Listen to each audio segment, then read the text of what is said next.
भी सोचा है कि मेंढक खाते वक्त अपनी आंख क्यों बंद कर लेता है? अब ये मसूचना इसे शिकार पर रहम आता है, बल्कि आंखों का इस्तेमाल तो ये शिकार को निगलने के लिए करते हैं, क्योंकि मेंढक के मुंह में चबाने के लिए दांत नहीं होते। इसीलिए उन्हें अपनी जीभ से खाना पेट में भेजना पड़ता है और इसी काम को आसान बनाने के लिए वो अपनी आंख के कंचे को अंदर दबा देते हैं, जिससे खाने को धक्का लगता है और वो पेट में पहुंच जाता है। अगर किसी मछली के मुंह से ये चीज बाहर निकलती दिखे तो समझ जाना कि मछली की वाट लग गई। दरअसल ये है साइमोथोआ एक्जिगुआ नामक पैरासाइट, जिसे जब कोई मासूम मछली तैरती हुई दिखाई देती है तो ये चुके से उसके गिल्स के थ्रू उसके मुंह में चला जाता है और वहां जाकर मछली की जीभ से सारा खून चूसकर जीभ को मछली से अलग करवा देता है और फिर मछली की जीभ की जगह खुद ले लेता है। जिसके बाद जो कुछ मछली खाती है उसे पहले ये पैरासाइट खाता है, फिर बचा खुचा मछली के पेट में जाता है। साथ ही टाइम टू टाइम ये मछली का खून भी पीता रहता है जब तक कि मछली मर ना जाए। जब एक मच्छर आपके ऊपर बैठा है तो सबसे पहले वो हमारे ऊपर थूकता है ताकि वो एरिया सुन्न हो जाए और फिर अपनी इन 6 सुइयों को हमारे अंदर घुसा देता है, जिसमें से 2 का काम होता है स्किन को काटकर एंट्री पॉइंट बनाना, 2 टिश्यू होल्डर की तरह काम करती है और 1 नीडल हमारी ब्लड वेसल को ढूंढती है, जिसमें मच्छर को बहुत मेहनत करनी पड़ती है। लेकिन वेसल तसल मिलने के बाद मच्छर उसी नीडल से हमारा खून पीता है और इतने टाइम में 6th नीडल स्किन में सलाइवा इंजेक्ट कर देती है ताकि हमारे पैन रिसेप्टर्स ब्लॉक हो जाएं और मच्छर आराम से अपनी टंकी फुल कर ले। जैसे ही गुड पैकर अपना सिर पेड़ पर मारता है तो अंदर से उसका पूरा दिमाग गिर जाता है। 1400 जी फोर्स खोपड़ी पर लगता है। बावजूद इसके उसे कुछ नहीं होता, क्योंकि एक तो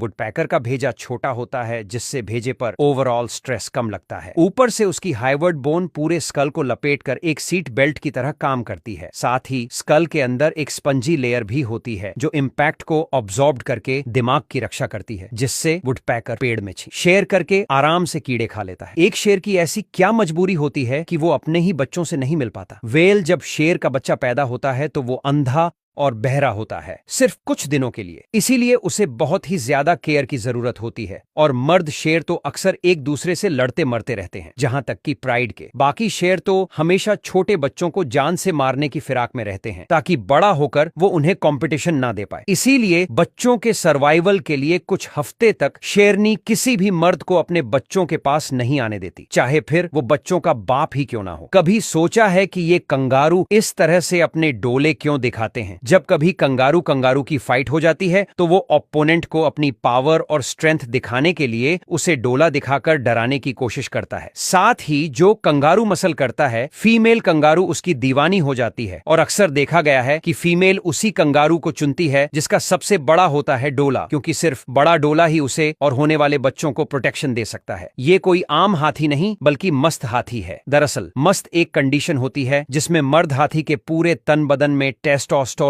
तेजी से दौड़ने लगता है। उसके कंचे यानी टेस्टिकल साइज में डबल हो जाते हैं और ऐसे हाथी के मन में सिर्फ एक ही बात चलती है, हाँ वही जो तुम सोच रहे हो। क्यों? क्योंकि इन हाथियों में हवस की भूख नॉर्मल हाथी के मुकाबले 160 गुना तक बढ़ जाती है, जिसे मिटाने के लिए ये टेम्परल ग्लैंड से एक स्पेशल लिक्विड निकालता है और उसकी महक को अपने कानों का पंखा बनाकर दूर तक पहुंचा देता है ताकि फीमेल इसे सूंघकर दौड़ी चली आए और फिर वो हो जाए जो आप सोच रहे हो। गलती से भी ये गलती मत करना जो इस लड़की ने की। दरअसल इसने अभी जिस चीज को ग्लास में पकड़ा है वो है एशियन जायंट हॉर्नेट, एक ऐसी जिसके पास फोटोग्राफिक मेमोरी होती है, जानी वो सामने वाले का चेहरा देखने के बाद उसे कभी नहीं भूलती। और अगर ये किसी इंसान को डंक मार दे तो ऐसा लगता है कि किसी ने सुई को गर्म करके अंदर घुसा दिया, जिसके बाद विक्टिम की नाक पानी की तरह बहने लगती है, जुबान सूज जाती है, होंठ फूल जाते हैं, धड़कनें स्लो हो जाती है। रेयर केसेस में किडनी फेल, ऑर्गन डैमेज और नसीब बुरा हुआ तो मौत। अगर कभी घर से निकलते ही ऐसे बादल आपको दिखाई दे तो जल्दी से वापस घर में घुस जाना, क्योंकि ये है मेमेटास क्लाउड्स जो बहुत ही ज्यादा रेयरली बनते हैं और इन्हें देखकर ऐसा लगता है कि मानो आकाश में रुई के गुब्बारे दे रहे हों। हालांकि कुछ ठरकियों को इन बादलों के डिजाइन में कुछ और दिखता है, इसीलिए ही तो इनका नाम मेमोरी क्लाउड पड़ा है। एनीवेज याद रखना जरूरी है, जब भी ऐसे बादल आसमान में छाते हैं अक्सर देखा गया है अपने साथ भयानक तूफान और टोर्नेडो लाते हैं, जिससे जमीन पर तब